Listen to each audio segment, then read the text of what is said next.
Hello everyone, welcome to Sahakari rise plus. So നമ്മൾ English grammar ഇങ്ങനെ ഒരു ഭാഗത്ത് നിന്ന് പഠിച്ചു വരികയാണ്. വൊക്കാബുലറി നമ്മൾ ജസ്റ്റ് സ്റ്റാർട്ട് ചെയ്തിട്ടുണ്ട്. ഇന്ന് നമ്മൾ ഡിസ്കസ് ചെയ്യാൻ പോകുന്നത് സിനോണിംസ് ആൻറ്റോണിംസ് എന്ന ടോപ്പിക്കാണ്. സോ വൊക്കാബുലറി ഭാഗത്ത് നമുക്ക് ഉറപ്പായിട്ടും ചോദിക്കുന്ന രണ്ട് ഏരിയാസ് ആണ് സിനോണിംസും ആൻറ്റോണിംസും. അപ്പോൾ സാധാരണ നമ്മൾ സിനോണിംസ് പഠിച്ചു വയ്ക്കും, പിന്നീട് ആൻറ്റോണിംസ് പഠിച്ചു വയ്ക്കും. ഇങ്ങനെയാണ് നമ്മൾ ചെയ്യാറ്. പക്ഷേ നമ്മൾ ചെയ്യാൻ പോകുന്നത് രണ്ടും കൂടി ഒരുമിച്ച് പഠിക്കുകയാണ്. സിനോണിംസും ആൻറ്റോണിംസും ഒരുമിച്ച് പഠിക്കുകയാണ്. ഇനി ഞാൻ നിങ്ങളോട് ഒരു കാര്യം പറയുന്നു. വൊക്കാബുലറി നമ്മൾ ഒരിക്കലും എന്തെങ്കിലും സൂത്രവാക്യങ്ങൾ വെച്ച് പഠിച്ച് വെക്കരുത്. ചില ആളുകൾ അങ്ങനെയൊക്കെ പഠിച്ചു വെക്കാൻ ശ്രമിക്കുന്നുണ്ട്. വൊക്കാബുലറീസ് കൃത്യമായിട്ട് നമ്മൾ മനസ്സിലാക്കി തന്നെ പഠിക്കണം. ഒരു വേർഡ് കണ്ട് നമ്മൾ മനസ്സിലാക്കി തന്നെ പഠിക്കണം. നമ്മൾ റിപ്പീറ്റഡ് ആയിട്ട് ഒരു വേർഡ് ഇങ്ങനെ കാണുമ്പോൾ നമ്മളത് സാവധാനത്തിൽ അങ്ങ് പഠിക്കും. മനപ്പാടമാക്കണമെന്ന് ഒരു നിർബന്ധവും ഇല്ല കേട്ടോ. ലേൺ ബൈ ഹാർട്ട് അങ്ങനെ മെമ്മറൈസ് ചെയ്യാൻ വളരെ ഈസി ആയിട്ട് ഫീൽ ചെയ്യുന്ന ആളുകൾക്ക് അങ്ങനെ പഠിക്കാം. അല്ലാത്ത ആളുകൾ എന്ത് ചെയ്യുക, റിപ്പീറ്റഡ് ആയിട്ട് ഇത് കണ്ട് പല ചോദ്യങ്ങളിലൂടെയും പ്രാക്ടീസിലൂടെയും കണ്ട് നമുക്ക് പഠിക്കാം. സോ ഇവിടെ നമ്മൾ സിനോണിംസും ആൻറ്റോണിംസും ഒരുമിച്ച് നോക്കുന്നത് കൊണ്ട് തന്നെ നിങ്ങൾക്ക് ഇവിടെ ഒരു പ്ലസ് പോയിന്റ് ഉണ്ട്. ഇതിലെ ഓരോ വേർഡ്സും റിപ്പീറ്റഡ് ആയിട്ട് വരും. ഇങ്ങനെ റിപ്പീറ്റഡ് ആയിട്ട് വരുന്നത് കൊണ്ട് തന്നെ ചുരുങ്ങിയത് ഒരു 10 വേർഡെങ്കിലും നിങ്ങൾ ഇവിടെ പഠിച്ചിരിക്കും. ഏറ്റവും ചുരുങ്ങിയത് ഒരു 10 വേർഡ് ഈ ക്ലാസ്സിൽ വെച്ച് നിങ്ങൾ പഠിച്ചിരിക്കും. അത് ഷുവറാണ്. ഓക്കെ അല്ലേ? സോ നമുക്ക് സ്റ്റാർട്ട് ചെയ്യാം. സോ ഇത് നമ്മളിങ്ങനെ ക്ലാസ് തരാനുള്ള കാരണം, നിങ്ങൾ ഒരിക്കലും ഒരു ഡിക്ഷണറി അല്ലെങ്കിൽ ഒരു റാങ്ക് ഫയൽ എടുത്ത് വെച്ച് വായിച്ചു വെച്ചാൽ ഇങ്ങനെ നിങ്ങൾ പഠിച്ച് വിടില്ല. അത് കൃത്യമായിട്ടും അർത്ഥം മനസ്സിലാക്കി തന്നെ പോയാലേ നിങ്ങൾക്ക് പഠിക്കാൻ കഴിയുകയുള്ളൂ. സോ കൃത്യമായിട്ട് ക്ലാസ് കേട്ട് പിന്നീട് വായിച്ച് പഠിക്കുക. ഓക്കെ അല്ലേ? സോ നമുക്ക് സ്റ്റാർട്ട് ചെയ്യാം. ആദ്യത്തെ ചോദ്യം അക്യുമെൻ. ഈ കൊടുത്തിരിക്കുന്നത് വേർഡാണ് കേട്ടോ. ഇത് വേർഡ്, ദെൻ ഇവിടെ സിനോണിം, ദെൻ ഈ ഇൻറ്റു മാർക്ക് ഉണ്ടല്ലോ, ഈ ഇൻറ്റു മാർക്കിന് ശേഷം വരുന്നത് വിപരീത പദം അഥവാ ആന്റോണിം എന്നാണ് കേട്ടോ. ഓക്കെ അല്ലേ? അപ്പോൾ ഈ ഹൈഫണിന് ശേഷം വരുന്നത് സിനോണിംസ് ആയിരിക്കും. ഇൻറ്റു മാർക്കിന് ശേഷം വരുന്നത് ഈ സിനോണിംസിൻ്റെ അല്ലെങ്കിൽ ഈ വേർഡ്സിൻ്റെ നേരെ ഓപ്പോസിറ്റും ആയിരിക്കും. ഓക്കെ അല്ലേ? സോ നമുക്ക് സ്റ്റാർട്ട് ചെയ്യാം. അക്യുമെൻ എന്ന് പറഞ്ഞാൽ നല്ല ബുദ്ധിയുള്ളത്, കുശാഗ്ര ബുദ്ധി എന്നാണ് നമ്മൾ പറയുക. നല്ല ബുദ്ധിയുള്ളതിനാണ് നമ്മൾ അക്യുമെൻ എന്ന് പറയുക. അക്യുമെൻ, നിങ്ങൾ മെൻ എന്ന് നിൽക്കുമ്പോൾ നിങ്ങളിങ്ങനെ ചിന്തിക്കും ഏതെങ്കിലും മനുഷ്യനെ കുറിച്ചാണ്. പക്ഷെ വെറും ഒരു മനുഷ്യനല്ല, നല്ല കുശാഗ്ര ബുദ്ധി ഉള്ളതിനെയാണ് നമ്മൾ അക്യുമെൻ എന്ന് പറയുന്നത്. അപ്പോൾ അവയർനെസ്, നല്ല ബോധമുള്ളത്. അവയർനെസ് എന്ന് പറഞ്ഞാൽ നല്ല ബോധമുള്ളത്. ബ്രില്യൻസ് എന്ന് പറഞ്ഞാൽ ബുദ്ധിയുള്ളതല്ലേ. അപ്പോൾ അക്യുമെൻ്റെ സിനോണിംസ് ആയിട്ട് നമുക്ക് പറയാൻ പറ്റുന്നത് അവയർനെസ്, ബ്രില്യൻസ്. ഇവിടെ നമുക്ക് പല എക്സാമുകൾക്കും ചോദിച്ചിട്ടുള്ള വേർഡ്സ് ആണ് കേട്ടോ നമ്മളിവിടെ ഡിസ്കസ് ചെയ്യുന്നത്. ഇതിൻ്റെ നേരെ ഓപ്പോസിറ്റ്, ബുദ്ധിയുള്ളതിൻ്റെ നേരെ ഓപ്പോസിറ്റ് എന്താ? ബുദ്ധിയില്ലാത്തത് അല്ലെ, വിഡ്ഢിയായത്. അപ്പോൾ സ്റ്റുപ്പിഡിറ്റി, വിഡ്ഢിത്വം, ഇത് അഡ്ജക്റ്റീവാണ്. അക്യുമെൻ എന്ന് പറഞ്ഞാൽ അഡ്ജക്റ്റീവാണ്. കുശാഗ്ര ബുദ്ധിയുള്ളത് എന്ന അർത്ഥത്തിന് എന്നാണ് ഞാൻ പറയുന്നത് അല്ലേ. കുശാഗ്ര ബുദ്ധിയുള്ളത്, നല്ല ബോധമുള്ളത്. അവയർനെസ് നല്ല ബോധമുള്ളത്, ബ്രില്യൻസ് നല്ല ബുദ്ധിയുള്ളത്. അതിൻ്റെ നേരെ ഓപ്പോസിറ്റാണ് സ്റ്റുപ്പിഡിറ്റി, വിഡ്ഢിത്തം, ഇഗ്നറൻസ്, അജ്ഞത. ക്ലിയർ? ഇതിൻ്റെ അടുത്തത് അഡ്ഹർ ആണ്. അഡ്ഹർ എന്ന് പറഞ്ഞാൽ എന്താ? അഡ്ഹർ എന്ന് പറഞ്ഞാൽ ഒരു കാര്യം കൃത്യമായിട്ടും അനുസരിക്കുക അല്ലെങ്കിൽ പാലിക്കുക എന്നുള്ള അർത്ഥത്തിനാണ്. നമ്മൾ അഡ്ഹറൻസ് എന്ന് പറയുമ്പോൾ പറ്റി പിടിച്ചിരിക്കുക എന്നുള്ള ഒരു അർത്ഥമുണ്ട്. അഡ്ഹറൻസ് ഇപ്പോൾ നമ്മുടെ ഈ ചുമരിലൊക്കെ ചില ചെറിയ ജീവികൾ ഇങ്ങനെ പറ്റി പിടിച്ചിരിക്കുക, നമ്മൾ അഡ്ഹറൻസ് എന്ന് പറയും, പറ്റി പിടിച്ചിരിക്കുക. ഇനി ഇവിടെ അഡ്ഹർ എന്ന് പറയുമ്പോൾ എന്താ അർത്ഥം കൂടിയുണ്ട്? ഒരു കാര്യം കൃത്യമായിട്ടും അനുസരിക്കുക, പാലിക്കുക എന്നുള്ളൊരർത്ഥമുണ്ട്. ഓക്കെ അല്ലേ? സോ കംപ്ലൈ, ഒബ്സർവ് എന്നൊക്കെ പറഞ്ഞാൽ പാലിക്കുക, അനുസരിക്കുക എന്നൊക്കെ അർത്ഥത്തിനാണ്. ഇവിടെ നമുക്ക് ഒബ്സർവ്, നിരീക്ഷിക്കുക എന്നുള്ളൊരു അർത്ഥം നമുക്കറിയാം അല്ലേ.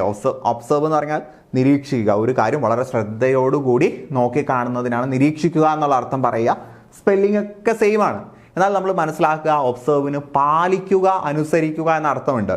നമ്മൾ റിലീജിയസ് ആക്ടിവിറ്റീസൊക്കെ അനുസരിക്കുന്നതിന് നമ്മൾ ഒബ്സർവ് എന്നാണ് പറയുക. ഒബ്സർവ് പ്രയർ, പ്രാർത്ഥന ചെയ്തു എന്നാണ്. അഥവാ പ്രാർത്ഥന, ദൈവം നമ്മളോട് പ്രാർത്ഥിക്കാൻ കൽപ്പിച്ചിട്ടുണ്ട്, അതനുസരിച്ച് നമ്മൾ പ്രാർത്ഥന നിർവഹിച്ചു. അതാണ് കറക്റ്റ് പദം, നിർവഹിക്കുക. ഓക്കെ അല്ലേ? അപ്പോൾ അഡ്ഹറിന് കംപ്ലൈ, ഒബ്സർവ് എന്നൊക്കെ അർത്ഥമുണ്ട്. നിങ്ങൾ ഓപ്ഷനിൽ ഒബ്സർവ് ഒക്കെ കാണുമ്പോൾ ചിലപ്പോൾ ചിന്തിക്കും ഒബ്സർവ് നിരീക്ഷണമല്ലേ, അത് എന്തായാലും സിനോണിംസ് അല്ല എന്ന് നിങ്ങൾ ചിന്തിക്കും. അപ്പോൾ മനസ്സിലാക്കുക. ഓക്കെ അല്ലേ?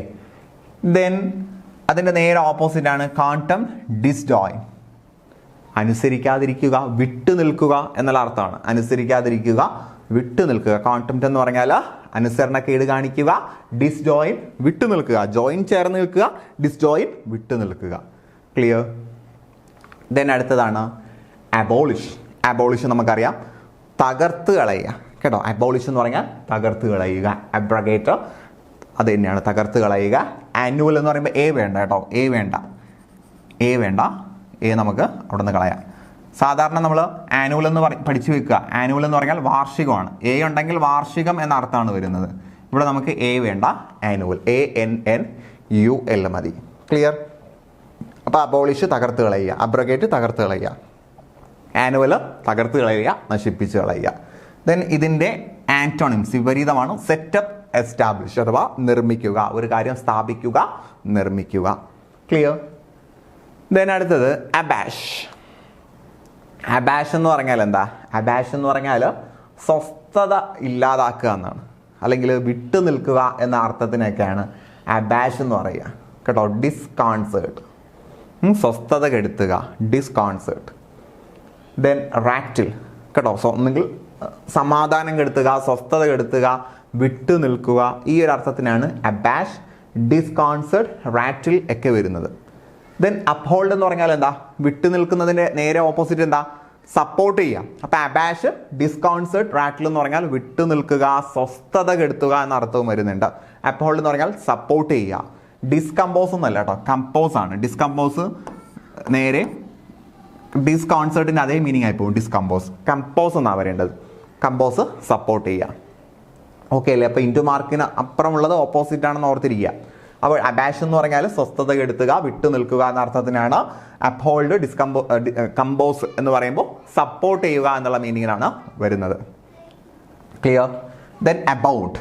അബൗണ്ട് എപ്പോഴും ചോദിക്കുന്നൊരു വേർഡാണ് അബൗണ്ട്. അബൗണ്ട് എന്ന് പറഞ്ഞാൽ ഒരു കാര്യം വളരെ കൂടുതലാവുക, സമ്പന്നമാവുക, സമൃദ്ധിയിലാവുക. ഫ്ലറിഷ്, പ്രൊളിഫറേറ്റ്. അപ്പോൾ ഒരു കാര്യം സമ്പന്നമാവുക, കൂടുതലാവുക, വേണ്ടതിൽ കൂടുതലാവുക, അല്ലേ? നമുക്ക് എത്രയാണോ ആവശ്യം അതിൽ നിന്നും കൂടുതലാവുക, അതിനേക്കാൾ കൂടുതലാകുന്നതിനാണ് നമ്മൾ അബൗണ്ട് എന്ന് പറയുക. ഫ്ലറിഷ്, പ്രൊളിഫറേറ്റ്. അതിന് നേരെ ഓപ്പോസിറ്റാണ് ഡെഫിഷ്യൻറ്റും ഡെസ്റ്റിറ്റ്യൂട്ടും. കുറവ്, കുറയുക, നമുക്ക് ആവശ്യമുള്ളതിനേക്കാൾ കുറയുക. അപ്പോൾ നമുക്ക് ആവശ്യമുള്ളതിനേക്കാൾ കൂടുന്നതിനെ നമ്മൾ അബൗണ്ട്, അബൻഡൻസ്, ഫ്ലറിഷ്, പ്രൊളിഫറേറ്റ് എന്നൊക്കെ പറയും. നമുക്ക് ആവശ്യമുള്ളതിൽ നിന്നും കുറയുന്നതിനെ നമ്മൾ ഡെഫിഷ്യൻസി നമുക്കറിയാമല്ലോ. ഡെഫിഷ്യൻസി എന്ന് പറഞ്ഞാൽ നമ്മൾ പറയാറുണ്ട് വിറ്റാമിൻ്റെ ഡെഫിഷ്യൻസി. ഡെഫിഷ്യൻസി എന്ന് പറഞ്ഞാൽ കുറവ്. ഡെസ്റ്റിറ്റ്യൂട്ട് എന്ന് പറഞ്ഞാലും നമുക്ക് ആവശ്യമുള്ളതിനേക്കാൾ കുറവ് എന്ന അർത്ഥത്തിനാണ്. ക്ലിയർ? ദെൻ അടുത്തത് സെയിം അർത്ഥത്തിൽ തന്നെ വരുന്നൊരു സാധനമാണ് അബൈറ്റ്. അബൈറ്റ് എന്ന് പറഞ്ഞാൽ എന്താ? കുറയുക കേട്ടോ, കുറയുക. മോഡറേറ്റും അങ്ങനെ തന്നെയാണ് കേട്ടോ, കുറയുക, ഒരു മിതത്വത്തിലേക്ക് വരിക, കുറയുക. ഡിക്രീസും കുറയുക. അപ്പോൾ അബൈറ്റ്, ഡിക്രീസിന് മോഡറേറ്റ് എന്നുള്ളൊരു മീനിങ് ഉണ്ട്. നമ്മൾ സാധാരണ മോഡറേറ്റ് പഠിച്ചു വെക്കുക. ലോ, മോഡറേറ്റ്, ഹൈ, ഈ ഒരു രീതിയിലാണ്. മോഡറേറ്റിന് എന്താ അർത്ഥമുണ്ട്? ഒരു കാര്യം കുറയ്ക്കുക എന്ന അർത്ഥമുണ്ട്. അതിന് നേരെ ഓപ്പോസിറ്റാണ് അഗ്രവേറ്റ്, ഒരുപാടാക്കുക, അല്ലെ, എണ്ണത്തിൽ കൂട്ടുക. അപ്പോൾ എണ്ണത്തിൽ കുറയ്ക്കുന്നതിന് അബൈറ്റ്, മോഡറേറ്റ്, ഡിക്രീസ് എന്ന് പറയുന്നു. എണ്ണത്തിൽ കൂട്ടുന്നതിന് അഗ്രവേറ്റ് എന്ന് പറയുന്നു. അഗ്രവേറ്റ്. ക്ലിയർ? ദെൻ അടുത്തതാണ് അബ്ജക്റ്റ്. അബ്ജക്റ്റ് എന്ന് പറഞ്ഞാൽ എന്താ? അബ്ജക്റ്റ് എന്ന് പറഞ്ഞാൽ വളരെ നിന്ദ്യമായത്, വിലയില്ലാത്തത്, ഡിസ്പൈക്കബിൾ, സെർവൈൽ എന്നൊക്കെ പറഞ്ഞാൽ വില കുറഞ്ഞത്, എടുത്തു പറയാൻ പറ്റാത്തത്, വിലയില്ലാത്തത് എന്ന അർത്ഥത്തിനാണ്. അതിൻ്റെ നേരെ ഓപ്പോസിറ്റ് എന്തായിരിക്കും? നല്ല വിലയുള്ളതാണ്. അപ്പോൾ കമൻറ്റബിൾ, പ്രൈസ് വർത്തി, നല്ല മൂല്യമുള്ളത്, നല്ല വിലയുള്ളത് എന്ന അർത്ഥത്തിന് കമൻറ്റബിൾ, പ്രൈസ് വർത്തി. ഓക്കെ അല്ലേ? അപ്പോൾ അബ്ജക്റ്റ്, ഡിസ്പൈസബിൾ, സെർവൈൽ എന്നൊക്കെ പറഞ്ഞാൽ വില കുറഞ്ഞത്, വിലയില്ലാത്തത്, മൂല്യമില്ലാത്തത് എന്ന അർത്ഥത്തിനാണ്. Then commendable. കമൻറ്റബിൾ നമുക്കത് കമൻറ്റബിൾ എന്ന് പറഞ്ഞാൽ അയാൾക്ക് പറയാൻ മാത്രം ഉള്ള യോഗ്യതയുണ്ട് നമ്മൾ പറയാൻ പറ്റും, അല്ലേ? അയാളുടെ പേഴ്സണാലിറ്റി കമൻറ്റബിൾ എന്ന് പറഞ്ഞാൽ എന്താ? അയാൾക്ക് നമുക്ക് സ്തുതി പറയാൻ പറ്റുന്ന, കമൻറ്റ് ചെയ്യാൻ പറ്റുന്ന അത്ര ഒരു യോഗ്യത അയാൾക്കുണ്ട് എന്ന അർത്ഥത്തിനാണ്. ക്ലിയർ? ദെൻ അബ്ജുവർ. അബ്ജുവർ എന്ന് പറഞ്ഞാൽ എന്താ? ഒരു സത്യം ചെയ്തിട്ട് അത് പാലിക്കാതിരിക്കുന്നതിനാണ് നമ്മൾ അബ്ജുവർ എന്ന് പറയുക. സത്യലംഘനം നടത്തുക കേട്ടോ, സത്യലംഘനം നടത്തുക. ഫോർ സേക്ക്, റിനൗൺസ് എന്നൊക്കെ പറഞ്ഞാൽ നമ്മൾ ഒരു കാര്യം ചെയ്യാമെന്ന് പറയുന്നു എന്നിട്ട് ചെയ്യാതിരിക്കുക. വാഗ്ദാനം ലംഘിക്കുന്നതിനാണ് അബ്ജുർ, ഫോർസേക്ക്, റിനൗൺസ് എന്നൊക്കെ പറയുക. എന്നാലും നമ്മൾ ചെയ്ത് കൃത്യമായിട്ട് നമ്മൾ പറഞ്ഞത് കൃത്യമായിട്ടും പാലിക്കുന്നതിന് നമ്മൾ അപ്രൂവ്, സാങ്ഷൻ എന്ന് പറയുന്നു. ഓക്കെ അല്ലേ? അപ്പോൾ നമ്മൾ വാഗ്ദാനം ചെയ്തത് ലംഘിക്കുന്നതിനെ കുറിച്ച് അല്ലെങ്കിൽ ചെയ്യാമെന്ന് പറഞ്ഞ കാര്യം ചെയ്യാതിരിക്കുന്നതിനെ അബ്ജുർ, ഫോർസേക്ക്, റിനൗൺസ് എന്ന് പറയുന്നു. അത് കൃത്യമായിട്ടും ചെയ്യുന്നത് അല്ലെങ്കിൽ നമ്മൾ പറഞ്ഞത് കൃത്യമായിട്ടും അനുസരിക്കുന്നതിന് അപ്രൂവ്, സാങ്ഷൻ എന്ന് പറയുന്നു. Okay, clear? അപ്പോൾ ഫോർസേക്കിൻ്റെ ഓപ്പോസിറ്റ് നമുക്ക് വേണമെങ്കിൽ സേക്ക് എന്ന് പറയാം അല്ലേ? സേക്കും ഫോർസേക്കും നേരെ വിപരീതമാണ് കേട്ടോ. സേക്ക് എന്ന് പറഞ്ഞാൽ കാരണം എന്ന് അർത്ഥമുണ്ട് കേട്ടോ. സേക്ക് എന്ന് പറഞ്ഞാൽ നമ്മൾ ഫോർ ഗോഡ് സേക്ക് എന്ന് നമ്മൾ പറയാറുണ്ട് അല്ലേ? ദൈവത്തിന് വേണ്ടി, ഫോർ ഗോഡ് സേക്ക്. അപ്പോൾ സേക്ക് എന്ന് പറഞ്ഞാൽ കാരണം എന്നാണ് കേട്ടോ. ഫോർ സേക്ക് എന്ന് പറഞ്ഞാൽ എന്താ? വാഗ്ദാനം ലംഘിക്കുക അല്ലെങ്കിൽ പറഞ്ഞതുപോലെ ചെയ്യാതിരിക്കുക. ദെൻ അടുത്തത് അബോട്ടീവ് എന്ന് പറഞ്ഞാൽ പാഴാവുക. നമ്മൾ അബോഷൻ എന്നൊക്കെ പറയാറുണ്ട് അല്ലേ? പാഴാക്കുക, ഇല്ലാതാക്കുക എന്നുള്ള അർത്ഥത്തിനാണ്. അപ്പോൾ അബോട്ടീവ്, വെയിൻ ആൻഡ് പ്രൊഡക്റ്റീവ് എന്നൊക്കെ പറഞ്ഞാൽ ഇല്ലാതാക്കുക, ഒരു കാര്യം ഇല്ലാതാക്കുക, പാഴാക്കുക എന്ന അർത്ഥത്തിനാണ് കേട്ടോ. വെയിൻ, വൃതാവ് എന്നൊക്കെ നമ്മൾ പറയും. വെയിൻ ഞരമ്പ് എന്ന അർത്ഥത്തിനല്ല, അത് VEIN ആണ് അല്ലേ? നമ്മുടെ നെർവ് എന്ന അർത്ഥത്തിന് വരുന്നത് VEIN ആണ്. ഇത് VAIN ആണ്. സ്പെല്ലിങ് കൂടി ശ്രദ്ധിക്കണേ. അതിൻ്റെ നേരെ ഓപ്പോസിറ്റ് ആണ് എന്ത് ചെയ്യുക? ഒരു കാര്യം ഉൽപ്പാദിപ്പിക്കുക. അപ്പോൾ ഉള്ളൊരു കാര്യം ഇല്ലാതാക്കുക അല്ലെങ്കിൽ ഒരു കാര്യം ഉണ്ടാകാൻ അനുവദിക്കാതിരിക്കുക, അതിനാണ് അബോട്ടീവ് എന്ന് പറയുന്നത് അല്ലേ? ഉള്ള ഒരു കാര്യത്തെ നശിപ്പിച്ച് കളയുക, ഇല്ലാതാക്കുന്നതിന് അബോട്ടീവ്, വെയിൻ ആൻഡ് പ്രൊഡക്റ്റീവ് എന്ന് പറയും. ഒരു കാര്യം പുതുതായിട്ട് നിർമ്മിക്കുന്നതിന് നമ്മൾ എന്ത് പറയും? പ്രൊഡക്റ്റീവ് എന്ന് പറയും. ക്ലിയർ? ദെൻ അടുത്തത് അബ്സോൾവ് എന്ന് പറഞ്ഞാൽ എന്താ? മാപ്പ് നൽകുക എന്നാണ് കേട്ടോ. മാപ്പ് നൽകുക എന്നുള്ളതാണ് അബ്സോൾവ്. പാർഡൺ, ഫോർഗീവ്, മാപ്പ് നൽകുക. പാർഡൺ എന്ന് പറഞ്ഞാൽ മാപ്പ് നൽകുകയാണ്. അത് നമുക്കറിയും. അബ്സോൾവ് പലപ്പോഴും നമുക്കറിയില്ല. അതിൻ്റെ നേരെ ഓപ്പോസിറ്റ് എന്താണ്? മാപ്പ് നൽകുക എന്നതിൻ്റെ ഓപ്പോസിറ്റ് കുറ്റാരോപിതനാക്കുക. Compel, accuse. സ്ഥിരം ചോദിക്കുന്ന വേർഡാണ് അക്യൂസും കമ്പലും. കുറ്റാരോപിതനാക്കുക. അബ്സോൾവ് എന്ന് പറഞ്ഞാൽ എന്താ? മാപ്പ് നൽകുക, ഫൊർഗീവ് ചെയ്യുക, പാർഡൺ ചെയ്യുക. നേരെ ഓപ്പോസിറ്റ് കമ്പൽ, കുറ്റാരോപിതനാക്കുക. ക്ലിയർ? ദെൻ അക്കോർഡ് എന്ന് പറഞ്ഞാൽ പരസ്പര ധാരണയിലാവുക, സ്വരച്ചേർച്ച ഉണ്ടാവുക. എഗ്രിമെൻറ്റ്, ഹാർമണി എന്നൊക്കെയാണ്. പരസ്പരം പ്രശ്നമൊന്നും ഉണ്ടാകാതെ ഒരു ഐക്യത്തിനെ കുറിച്ച് അല്ലെങ്കിൽ ഒരു ഒത്തൊരുമയെക്കുറിച്ചാണ് നമ്മൾ അക്കോർഡ്, എഗ്രിമെൻറ്റ്, ഹാർമണി എന്നൊക്കെ പറയുന്നത്. ഹാർമണി എന്ന് പറഞ്ഞാൽ സ്വരച്ചേർച്ച എന്നാണ് അർത്ഥം അല്ലെ? നമ്മൾ ഹാർമണി, മ്യൂസിക്കൽ പ്രോഗ്രാമിനൊക്കെ നമ്മൾ ഹാർമണി എന്നൊക്കെ പറയാറുണ്ട്. ഹാർമണി എന്ന് പറഞ്ഞാൽ എന്താ? സ്വരച്ചേർച്ച എന്നാണ്, അഥവാ ഐക്യം എന്നാണ്. അതിൻ്റെ നേരെ ഓപ്പോസിറ്റാണ് discord. An apple of discord എന്നൊക്കെ പറഞ്ഞാൽ നിങ്ങൾ എന്ത് പഠിച്ചിട്ടുണ്ടാകും? ഇഡിയംസ് പഠിച്ചു വെച്ചിട്ടുണ്ടാകും. ആൻ ആപ്പിൾ ഓഫ് ഡിസ്കോർഡ് എന്ന് വെച്ചാൽ തർക്കം ഉണ്ടാക്കാനുള്ള അല്ലെങ്കിൽ ഒരു തർക്കം ഉണ്ടാകാനുള്ള കാരണത്തെയാണ് നമ്മൾ ആൻ ആപ്പിൾ ഓഫ് ഡിസ്കോർഡ് എന്ന് പറയുക. അപ്പോൾ ഡിസ്കോർഡ് എന്ന് പറഞ്ഞാൽ എന്താ? തർക്കം അഥവാ ഐക്യമില്ലാതെ, പൊരുത്തക്കേടിനെയാണ് നമ്മൾ എന്ത് പറയുക? ഡിസ്കോർഡ് എന്ന് പറയുക. ക്ലിയർ? അപ്പം അക്കോർഡ്, ഡിസ്കോർഡ് സ്ഥിരം ചോദിക്കുന്ന ഒരു സാധനമാണ്. ദെൻ അക്രിമണി എന്ന് പറഞ്ഞാൽ പരുക്കമായത് അല്ലെ? പരുക്കമായതെന്ന് പറഞ്ഞാൽ കൈൻഡിൻ്റെ നേരെ ഓപ്പോസിറ്റ് അക്രിമോണിയാണ് കേട്ടോ. ബെനവലൻസ്, കോർട്ടസി എന്നൊക്കെ പറഞ്ഞാൽ വളരെ സോഫ്റ്റ് ആയിട്ടുള്ളത്. നമ്മുടെ സ്വഭാവത്തെക്കുറിച്ച് പറയുന്നതാണ് കേട്ടോ, അല്ലാതെ ഒരു പ്രതലത്തെക്കുറിച്ചല്ല. ഒരു സർഫസിനെ കുറിച്ച് നമ്മൾ സോഫ്റ്റ്, ഹാർഡ് എന്നൊക്കെ പറയും. ഇതങ്ങനെയല്ല.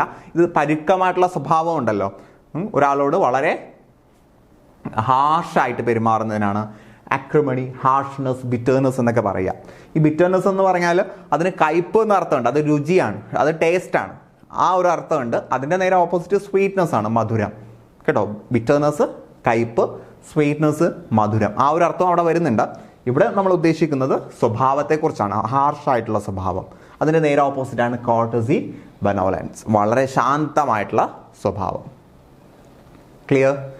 ദെൻ അഡമന്റ് എന്ന് പറഞ്ഞാൽ ആര് പറഞ്ഞാലും കേൾക്കില്ല. നമ്മൾ ചില കുട്ടികളെ കുറിച്ച് പറയും, അവൻ ഭയങ്കര അഡമൻ്റാണ്, അവന് എങ്ങനെയാണോ അതേപോലെ സാഹചര്യം അനുസരിച്ചൊന്നും ആൾ മാറില്ല അല്ലെ? ഇപ്പോൾ ഒരു മൂവിക്കകത്തൊരു ക്യാരക്ടർ ഉണ്ട്, മരണ വീട്ടിൽ അല്ലെങ്കിൽ ഒരു വിവാഹ വീട്ടിൽ പോയിട്ട് ആ രാത്രി ചേട്ടന് ചപ്പാത്തിയും ചിക്കനും കിട്ടിയാലേ ആഹാരം ഉള്ളിലേക്ക് ഇറങ്ങൂ എന്ന് പറയുകയാണ്. അപ്പോൾ നമ്മൾ ഓരോ സ്ഥലത്ത് പോകുമ്പോൾ സാഹചര്യം അനുസരിച്ച് മാറണം. സാഹചര്യം അനുസരിച്ച് മാറാത്ത ആളുകളെ നമ്മൾ എന്ത് പറയും? അഡമന്റ് എന്ന് പറയും. അഡമന്റ്, സ്റ്റബോൺ, ഇൻഫ്ലെക്സിബിൾ, ഇതൊക്കെ സാഹചര്യം അനുസരിച്ച് മാറാത്ത ആളുകളെ കുറിച്ചാണ് നമ്മൾ അഡമന്റ് വേണമെങ്കിൽ അഹങ്കാരി എന്ന് വേണമെങ്കിൽ പറയാം അല്ലേ? അതിനെ നേരെ ഓപ്പോസിറ്റാണ് ഫ്ലെക്സിബിൾ. സാഹചര്യം അനുസരിച്ച് മാറുന്ന ആളാണ് flexible, soft. Clear? Then adherent. നമ്മൾ നേരത്തെ അഡ്ഹെയർ പറഞ്ഞു. അഡ്ഹറൻറ്റ് എന്ന് പറഞ്ഞാൽ ഒരു കാര്യം കൃത്യമായിട്ടും അനുസരിക്കുന്ന, പിന്തുടരുന്ന ആളുകളെയാണ് നമ്മൾ അഡ്ഹറൻറ്റ് എന്ന് പറയുക. ഫോളോവർ അല്ലെങ്കിൽ ഡിസിപ്പിൾ. അപ്പോൾ ഒരു മതം, ആ മതം അനുശാസിക്കുന്ന കാര്യങ്ങൾ കൃത്യമായിട്ടും ഫോളോ ചെയ്യുന്ന ആളുകളെ കുറിച്ച് നമ്മൾ അഡ്ഹറൻറ്റ്, ഫോളോവർ, ഡിസിപ്പിൾ എന്നൊക്കെ പറയാം. എന്നാൽ അതിന് നേരെ റിബലായിട്ട് നിൽക്കുന്നതിന് റിവൽ അല്ലെങ്കിൽ അഡ്വേഴ്സറി. ഓക്കെ അല്ലേ? അപ്പം ധിക്കാരി എന്ന അർത്ഥത്തിന് റിബൽ എന്നും പറയാം, റിബൽ എന്നും പറയാം കേട്ടോ. റിബൽ എന്നും വേണമെങ്കിൽ പറയാം. റിബൽ, അഡ്വേഴ്സറി എന്നൊക്കെ നമുക്ക് പറയാം. ഓക്കെ അല്ലേ? അപ്പം അഡ്ഹറൻറ്റ് എന്ന് പറഞ്ഞാൽ ഒരു കൃത്യമായിട്ടും ഒരു ആശയത്തെ അല്ലെങ്കിൽ ഒരു വാക്കിനെ അനുസരിക്കുന്ന ആളെക്കുറിച്ച് നമ്മൾക്ക് അഡ്ഹറൻറ്റ്, ഫോളോവർ, ഡിസിപ്പിൾ എന്ന് പറയാം. എന്നാൽ അതിനെ ഡിസപ്രൂവ് ചെയ്യുന്ന, അതിനോട് എതിർത്ത് നിൽക്കുന്ന ആളുകളെ കുറിച്ച് നമുക്ക് റിവൽ, അഡ്വേഴ്സറി എന്ന് പറയാം. ഓക്കെ. ദെൻ അടുത്തത് അഡ്ജങ്ക്റ്റ് ആണ്. അഡ്ജങ്ക്റ്റ് എന്ന് പറഞ്ഞാൽ എന്താ? യോജിച്ച് നിൽക്കുന്നത് കേട്ടോ, കൂട്ടിച്ചേർന്ന് നിൽക്കുന്നത്. ഇപ്പം ജോയിൻറ്റ് ആഡഡ്, കൂടിച്ചേർന്ന് നിൽക്കുന്നത്, യോജിച്ച് നിൽക്കുന്നത് എന്ന അർത്ഥത്തിനാണ് അഡ്ജങ്ക്റ്റ് എന്ന് പറയുന്നത് കേട്ടോ. അഡ്ജങ്ക്റ്റ്. ദെൻ സെപ്പറേറ്റഡ് എന്ന് പറഞ്ഞാൽ വേർപെട്ട് നിൽക്കുക, ഒറ്റപ്പെട്ട് നിൽക്കുക. സബ്ട്രാക്റ്റഡ് അല്ലെ? വേർപെട്ട് നിൽക്കുക അല്ലെങ്കിൽ അതിൽ നിന്നും മാറി നിൽക്കുക എന്ന അർത്ഥത്തിനാണ് സെപ്പറേറ്റഡും സബ്ട്രാക്റ്റഡും ഒക്കെ യൂസ് ചെയ്യുക. ഇനി സബ്ട്രാക്ഷൻ എന്തർത്ഥമുണ്ട്? കുറയ്ക്കുക എന്നുള്ള അർത്ഥമുണ്ട് അല്ലേ? അതിൻ്റെ നേരെ ഓപ്പോസിറ്റാണ് നമ്മൾ മാത്സിലൊക്കെ പറയുന്ന അഡിഷൻ, സബ്ട്രാക്ഷൻ. ഓക്കെ അല്ലേ? ദെൻ അടുത്തത് അഡ്മോണിഷ്. അഡ്മോണിഷ് എന്ന് പറഞ്ഞാൽ എന്താ? ഒരു കാര്യം സമ്മതിക്കാതിരിക്കുക കേട്ടോ, അല്ലെങ്കിൽ വളരെയധികം പണിപ്പെട്ട ഒരാളെ കൊണ്ടൊരു കാര്യം സമ്മതിപ്പിക്കുക. അതാണ് അഡ്മോണിഷ്. കൗൺസൽ, റിപ്രോവ് എന്നൊക്കെ പറയുക. ക്ലിയർ? സോ അടുത്തത് അഡ്മോണിഷ് ആണ്. അഡ്മോണിഷ് എന്ന് പറഞ്ഞാൽ താക്കീത് നൽകുക എന്നൊരർത്ഥമുണ്ട് കേട്ടോ. കൗൺസിലൊക്കെ താക്കീത് നൽകുക. താക്കീത് നൽകുക എന്ന് പറഞ്ഞാൽ ഒരു കാര്യവുമായിട്ട് ചേർന്ന് നിൽക്കാതെ അതിൽ നിന്ന് മാറി നിന്നുകൊണ്ട് അതിനോട് വഴങ്ങാതിരിക്കുക, ഒരു കാര്യം ചെയ്യാൻ തയ്യാറാകാതെ നിൽക്കുന്നതിനാണ് നമ്മൾ അഡ്മോണിഷ് എന്ന് പറയുക. കൗൺസൽ, റിപ്രോവ്. അതിന് നേരെ ഓപ്പോസിറ്റാണ് അപ്രൂവ്. ഒരു കാര്യത്തോട് എന്ത് ചെയ്യുക? അതിനോട് ഒരു അനുഭാവം പ്രകടിപ്പിച്ചുകൊണ്ട് ചേർന്ന് നിൽക്കുക. Approve, upload. അപ്പം അഡ്മോണിഷ് എന്ന് പറഞ്ഞാൽ ഒരു കാര്യം ചെയ്യാൻ തയ്യാറാകാതെ അതിനോട് വഴങ്ങാതെ നിൽക്കുക, വിട്ടു നിൽക്കുക എന്നർത്ഥത്തിനാണ് അഡ്മോണിഷ്, കൗൺസൽ, റിപ്രോവ്. ഇപ്പോൾ ഒരു കാര്യത്തോട് വളരെ പരുക്കമായിട്ട്, ഒരു കാര്യം ചെയ്യാൻ വളരെ പരുക്കമായി മാറി നിൽക്കുന്നതിനാണ് അഡ്മോണിഷ്, കൗൺസൽ, റിപ്രോവ്. ഈ കൗൺസിലിനൊക്കെ ഉപദേശ സമിതി എന്ന അർത്ഥമുണ്ട് കേട്ടോ. ഒരു വാക്കിന് ഒന്നിലധികം അർത്ഥങ്ങൾ വരുന്നുണ്ട്. അപ്പോൾ അവിടെ നിങ്ങൾ മനസ്സിലാക്കുക, ഇങ്ങനെ ഒരു മീനിങ് കൂടി ഉണ്ട് കേട്ടോ. ഒരു കാര്യം പൂർണ്ണമായിട്ടും ചെയ്യാതെ മാറി നിൽക്കുക. അതിൻ്റെ നേരെ ഓപ്പോസിറ്റാണ് അപ്രൂവ്, അനുവദിക്കുക, ഒരു കാര്യം ചെയ്യാൻ സമ്മതം പ്രകടിപ്പിക്കുക. ക്ലിയർ? ദെൻ അഡ്വേഴ്സിറ്റി ഒക്കെ നമുക്ക് അറിയാവുന്ന ഒരു സംഗതിയാണ് അല്ലേ? ഒരു മിസ്ഫോർച്യൂൺ അഥവാ ഒരു ദുരന്തം എന്നൊക്കെ അർത്ഥത്തിനാണ് അഡ്വേഴ്സിറ്റി. മിസ്ഫോർച്യൂൺ, കലാമിറ്റി, ദുരന്തം എന്നൊക്കെ അർത്ഥത്തിനാണ്. അപ്പോൾ അവിടെ മിസ്ഫോർച്യൂൺ കാണുമ്പോൾ തന്നെ അതിൻ്റെ നേരെ ഓപ്പോസിറ്റ് നിർഭാഗ്യം എന്ന അർത്ഥമുണ്ട്. മിസ്ഫോർച്യൂൺ, ഫോർച്യൂൺ, പ്രോസ്പെരിറ്റി, സമ്പന്നത, അനുഗ്രഹം അല്ലെ? ദുരന്തത്തിൻ്റെ നേരെ ഓപ്പോസിറ്റ് അനുഗ്രഹമാണ് അല്ലേ? അപ്പോൾ അഡ്വേഴ്സിറ്റി, പ്രോസ്പെരിറ്റി. Misfortune, Fortune. അപ്പോൾ അഡ്വേഴ്സിറ്റി എന്ന് പറഞ്ഞാൽ ദുരന്തം, ദുരിതം എന്നൊക്കെ അർത്ഥത്തിനുണ്ട്. മിസ്ഫോർച്യൂൺ ദൗർഭാഗ്യം, കലാമിറ്റി ദുരന്തം. പ്രോസ്പെരിറ്റി എന്ന് പറഞ്ഞാൽ എന്താ? അനുഗ്രഹം. ഫോർച്യൂൺ ഭാഗ്യം. ക്ലിയർ? Then alien. നമ്മൾ ഏലിയൻസ് പറയും. ഏലിയൻസ് എന്ന് പറയുമ്പോൾ നമ്മൾ പറയുന്നത് അന്യഗ്രഹജീവി എന്നാണ്. സത്യത്തിൽ ഏലിയൻസിൻ്റെ അർത്ഥം നമ്മുടെ നാട്ടിൽ അല്ലാത്ത ആൾ, പുറത്തുള്ള ഒരാളെന്ന അർത്ഥത്തിനാണ്. നമ്മൾ ഉപയോഗിച്ച് അത് അന്യഗ്രഹജീവി എന്ന അർത്ഥത്തിന് നമ്മൾ യൂസ് ചെയ്യുന്നു എന്ന് മാത്രം. അപ്പോൾ ഏലിയൻ എന്ന് പറഞ്ഞാൽ ഫോറിനർ, വിദേശി അല്ലെങ്കിൽ ഔട്ട്സൈഡർ, പുറത്തുള്ള ആൾ. എക്സോട്ടിക് എന്ന് നമുക്കിതിനെ വേണമെങ്കിൽ പറയാം. എക്സോട്ടിക്. ദെൻ നാറ്റീവ് എന്ന് പറഞ്ഞാൽ നമ്മുടെ സ്വന്തം സ്ഥലത്തുള്ള ആൾ കേട്ടോ. നാറ്റീവ്, റെസിഡൻറ്റ് എന്നൊക്കെ പറഞ്ഞാൽ തദ്ദേശവാസി, നമ്മുടെ സ്വന്തം സ്ഥലത്തുള്ള വ്യക്തി എന്ന അർത്ഥത്തിനും നമുക്ക് പറയാം കേട്ടോ. ഇവിടെ എക്സോട്ടിക് എന്ന് പറയാം. വിദേശിയെക്കുറിച്ച് നമുക്ക് വിദേശീയമായതിനെ എക്സോട്ടിക് എന്ന അർത്ഥത്തിനും നമുക്ക് പറയാം. ക്ലിയർ? ദെൻ അടുത്തത് ആലൈ, പാസിഫൈ, സൂത്ത്. ഒരു കാര്യത്തെ നമ്മൾ എന്ത് ചെയ്യുക? വളരെ ശാന്തമാക്കുന്നതിനാണ് നമ്മൾ ആലൈ, പാസിഫൈ, സൂത്ത്. തണുപ്പിക്കുക, ശാന്തമാക്കുക എന്ന അർത്ഥത്തിന് നമ്മൾ ആലൈ, പാസിഫൈ, സൂത്ത് എന്ന് പറയുന്നു. അഗ്രവേറ്റ്, എക്സൈറ്റ് എന്ന് പറഞ്ഞാൽ എന്താ?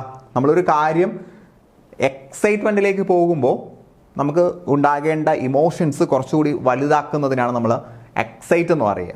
അപ്പോൾ കുറച്ചുകൂടി കാര്യങ്ങൾ പൊലിപ്പിക്കുന്നതിനാണ് എക്സൈറ്റ്, അഗ്രവേറ്റ്. അപ്പോൾ ഒരു കാര്യം എണ്ണത്തിൽ കൂട്ടുന്നതിന് നമ്മൾ നേരത്തെ ഇതിനെക്കുറിച്ച് പറഞ്ഞിട്ടുണ്ടല്ലേ, മോഡറേറ്റ് എന്നൊക്കെ നേരത്തെ പറഞ്ഞിട്ടുണ്ട്. അപ്പോൾ ആലൈ, പാസിഫൈ, സൂത്ത് എന്ന് പറഞ്ഞാൽ ഒരു കാര്യത്തെ തണുപ്പിക്കുക, ശാന്തമാക്കുക. അഗ്രവേറ്റ്, എക്സൈറ്റ് എന്ന് പറഞ്ഞാൽ ഒരു കാര്യം പൊലിപ്പിക്കുക, കുറച്ചുകൂടി അതിൻ്റെ തീവ്രത കൂട്ടുക എന്ന അർത്ഥത്തിനാണ് അഗ്രവേറ്റ്, എക്സൈറ്റ്. അപ്പോൾ അഗ്രവേറ്റ് പല സ്ഥലത്ത് വന്നിട്ടുണ്ട്. അപ്പോൾ അഗ്രവേറ്റ് എന്ന് പറഞ്ഞാൽ വർദ്ധിപ്പിക്കുക, കൂട്ടുക, തീവ്രമാക്കുക എന്നൊക്കെ അർത്ഥമുണ്ട്. Then elevate. എലിവേറ്റ് എന്ന് പറഞ്ഞാൽ എന്താ? ഇവിടെ എന്താ അഗ്രവേറ്റ് വരുന്നുണ്ട് കേട്ടോ. അഗ്രവേറ്റ് ഇവിടെയും വരുന്നുണ്ട്. എലിവേറ്റ് എന്ന് പറഞ്ഞാൽ കുറയ്ക്കുക എന്നുള്ള അർത്ഥത്തിന് തന്നെയാണ് കേട്ടോ. എബേറ്റ്, റിലീവ് എന്ന് പറഞ്ഞാൽ ശാന്തമാക്കുക, കുറയ്ക്കുക. ഇത് സെയിം മീനിങ് തന്നെയാണ് ഇവിടെയും വരുന്നത്. Alleviate, abate, relieve. ഒരു കാര്യം കുറയ്ക്കുക എന്ന അർത്ഥത്തിനാണ് വരുന്നത്. അഗ്രവേറ്റ് സെയിം മീനിങ് അല്ലേ, ഒന്നും കൂടി കൂട്ടുക, എൻഹാൻസ് ചെയ്യുക. നമ്മൾ ഫോണിലൊക്കെ വോളിയം കൂട്ടുന്ന സമയത്ത് എൻഹാൻസ് വോളിയം എന്നാണ് വരുന്നത്. വോളിയം കൂട്ടുക. ക്ലിയർ? ദെൻ അടുത്തത് അല്യൂർ. അല്യൂർ എന്ന് പറഞ്ഞാൽ ആകർഷിക്കുക എന്നുള്ള അർത്ഥത്തിനാണ്. അല്യൂർ, എൻടൈസ്, ഫാക്സിനറ്റ് എന്ന് പറഞ്ഞാൽ ഒരു വ്യക്തിയെ അല്ലെങ്കിൽ ഒരു കാര്യത്തെ ആകർഷിപ്പിക്കുന്നതിനാണ് അല്യൂർ എന്ന് പറയുക. അല്യൂർ, ആകർഷിപ്പിക്കുക. റിപ്പൾസ്, റിപ്പൽ എന്ന് പറഞ്ഞാൽ വികർഷിക്കുക അഥവാ ആകർഷിക്കാതിരിക്കുക, നമ്മളിൽ നിന്നും ഒരാളെ അകറ്റുക കേട്ടോ. നമ്മൾ ഈ മാഗ്നറ്റ് ഉണ്ടല്ലോ, മാഗ്നറ്റിൻ്റെ ഓപ്പോസിറ്റ് പോളാണെങ്കിൽ അത് അട്രാക്റ്റ് ചെയ്യും. എന്നാൽ സെയിം പോൾ, നോർത്ത് പോളിലേക്ക് കൊണ്ടുവച്ചാൽ അത് റിപ്പൽ ചെയ്യും അഥവാ വികർഷിക്കും എന്ന് നമ്മൾ പറയാറുണ്ട്. അപ്പോൾ അല്യൂർ, എൻടൈസ്, ഫാസിനേറ്റ് എന്ന് പറഞ്ഞാൽ അട്രാക്റ്റ്, ആകർഷിപ്പിക്കുക എന്നുള്ള അർത്ഥത്തിനാണ്. അതിൻ്റെ നേരെ ഓപ്പോസിറ്റാണ് വികർഷിപ്പിക്കുക. Repel, repulse. Clear? Then ascent. Ascent എന്ന് പറഞ്ഞാൽ കയറുക, മുകളിലേക്ക് കയറുക. ക്ലൈംബ്, മുകളിലേക്ക് കയറുക അല്ലെ. ഇപ്പോൾ മരത്തിൻ്റെ മുകളിലേക്ക് കയറുക, അല്ലെങ്കിൽ സ്റ്റെയറിൻ്റെ മുകളിലേക്ക് കയറുക, അല്ലെങ്കിൽ സ്ഥാനം മുകളിലേക്ക് കയറുക. ഇതെല്ലാം നമ്മൾ അസെൻറ്റ് എന്ന് പറയും. So assent, climb, escalate. Escalator എന്ന് കേട്ടിട്ടില്ലേ? എസ്കലേറ്റർ, കോണിപ്പടി അല്ലേ, ഈ ചലിക്കുന്ന കോണിപ്പടി, ഇലക്ട്രിക് എക്സ്കലേറ്റർ. അപ്പോൾ മുകളിലേക്ക് കയറുന്നതിന് വേണ്ടി യൂസ് ചെയ്യുന്നതാണ് എന്ന് ഓർക്കുക. ഡിസെൻറ്റ് എന്ന് പറഞ്ഞാൽ താഴേക്ക് ഇറങ്ങുക. ഡിക്ലൈൻ അങ്ങനെ തന്നെയാണ്, താഴേക്ക് വരിക. അസെൻറ്റ് എന്ന് പറഞ്ഞാൽ മുകളിലേക്ക് പോവുക, ഡിക്ലൈൻ താഴേക്ക് വരിക. പതനം എന്ന അർത്ഥമുണ്ട് കേട്ടോ. അസെൻറ്റിന് ഉയർച്ച എന്നും ഡിക്ലൈന് പതനം എന്ന അർത്ഥം കൂടി ഉണ്ട്. Then amplify. ആംപ്ലിഫൈ എന്ന് പറഞ്ഞാൽ ഒരു കാര്യം കൂട്ടുന്നതിന്, ഒരു കാര്യത്തിൻ്റെ ഡെപ്ത് കൂട്ടുന്നതിന് നമ്മൾ എന്ത് പറയും? ആംപ്ലിഫൈ. നമ്മൾ ആംപ്ലിഫയർ യൂസ് ചെയ്യാറുണ്ട് അല്ലേ, സൗണ്ട് കൂട്ടുന്നതിന് വേണ്ടിയാണ് ആംപ്ലിഫയർ യൂസ് ചെയ്യുന്നത് അല്ലേ. അപ്പോൾ ഓക്മെന്റ്, ഡീപ്പൻ, ഒരു കാര്യം കൂടുതൽ അതിന് ഡെപ്ത് കൂട്ടുക അല്ലെങ്കിൽ അതിനെ വർദ്ധിപ്പിക്കുക എന്ന അർത്ഥത്തിന് ആംപ്ലിഫൈ യൂസ് ചെയ്യാറുണ്ട്. ദെൻ അതിൻ്റെ ഒരു തീവ്രത കുറയ്ക്കുന്നതിന് ലെസൺ. ഡീപ്പൻ്റെ നേരെ ഓപ്പോസിറ്റാണ് ലെസൺ അല്ലെങ്കിൽ കോൺട്രാക്ട്, കുറയ്ക്കുക. ഓക്കെ അല്ലേ? അപ്പോൾ നമ്മൾ ഒരേ അർത്ഥം വരുന്ന ഒരുപാട് വേർഡ് നമ്മളിവിടെ കാണുന്നുണ്ട് അല്ലേ. ദെൻ അടുത്തത് അറൈൻ. അറൈൻ എന്ന് പറഞ്ഞാൽ എന്താ? കുറ്റാരോപിതനാക്കുക, ഇൻക്രിമിനേറ്റ്. ഒരാളെ കുറ്റക്കാരനാക്കുന്നതിനാണ് അറൈൻ, ഇൻക്രിമിനേറ്റ്, ഇൻഡിക്റ്റ്. നമ്മൾ കൺവിക്റ്റ് എന്നൊക്കെ പറയും അല്ലേ. അതിൻ്റെ നേരെ ഓപ്പോസിറ്റാണ് മാപ്പ് നൽകുക. എക്സ്കൽപ്പേറ്റ്, പാർഡൻ, എക്സ്ക്യൂസ്. പിന്നെ നമ്മൾ നേരത്തെ പറഞ്ഞിട്ടുണ്ട് അല്ലേ, ഫോർഗീവ്. സെയിം വേർഡ് തന്നെയാണ്. ഞാൻ പറഞ്ഞില്ലേ, സെയിം സാധനങ്ങൾ ഇങ്ങനെ റിപ്പീറ്റ് ചെയ്ത് വരും. അപ്പോൾ അതിൽ 1-2 പദങ്ങളെങ്കിലും നിങ്ങൾ പഠിച്ചു വെക്കും. ഓക്കെ അല്ലേ. ദെൻ ഒഡാസിറ്റി, ഒരു സോഫ്റ്റ്വെയറിൻ്റെ പേരൊക്കെയാണ് അല്ലേ. ഒഡാസിറ്റി എന്ന് പറഞ്ഞാൽ ബോൾഡ് എന്ന അർത്ഥത്തിനാണ്, ധൈര്യം എന്ന അർത്ഥത്തിനാണ്. ഒഡാസിറ്റി, ബോൾഡ്നെസ്, കറേജ് ഒക്കെ സെയിം മീനിങ് ആണ്. Audacity, boldness, courage. അതിൻ്റെ നേരെ ഓപ്പോസിറ്റാണ് മൈൽഡ്നെസ്. മൈൽഡ്നെസ് എന്ന് പറഞ്ഞാൽ ഭീരുത്വം എന്ന അർത്ഥത്തിനാണ്. മൈൽഡ് എന്ന് പറഞ്ഞാൽ മൃദുവായത് എന്ന അർത്ഥം കൂടിയുണ്ട്. ബോൾഡ് എന്ന് പറയുമ്പോൾ നല്ല കുറച്ചുകൂടി ശക്തമായതെന്ന അർത്ഥമാണ് ബോൾഡ് അല്ലേ. അതിൻ്റെ നേരെ ഓപ്പോസിറ്റായിട്ട് ആ ഒരു ശക്തി കുറഞ്ഞത് എന്ന അർത്ഥത്തിന് മൈൽഡ് എന്ന് പറയാറുണ്ട്. മൈൽഡ്. അപ്പോൾ ഭീരുത്വം എന്ന അർത്ഥവും മൈൽഡ്നെസ്സിനുണ്ട്. കൊവാഡിയസും ഭീരുത്വം. നമുക്ക് പലപ്പോഴും കറേജ് അറിയാം. അതിൻ്റെ ഓപ്പോസിറ്റ് ചോദിച്ചാൽ പല ആളുകളും ഡിസ്കറേജ് എന്ന് പറയും. പക്ഷേ കറേജിൻ്റെ ഓപ്പോസിറ്റ് ഡിസ്കറേജ് അല്ല, കൊവാഡിയസ് ആണ്. എൻകറേജിൻ്റെ ഓപ്പോസിറ്റാണ് ഡിസ്കറേജ്. എൻകറേജ് പ്രോത്സാഹിപ്പിക്കുക, ഡിസ്കറേജ് നിരുത്സാഹപ്പെടുത്തുക. Wish you good luck and good bye.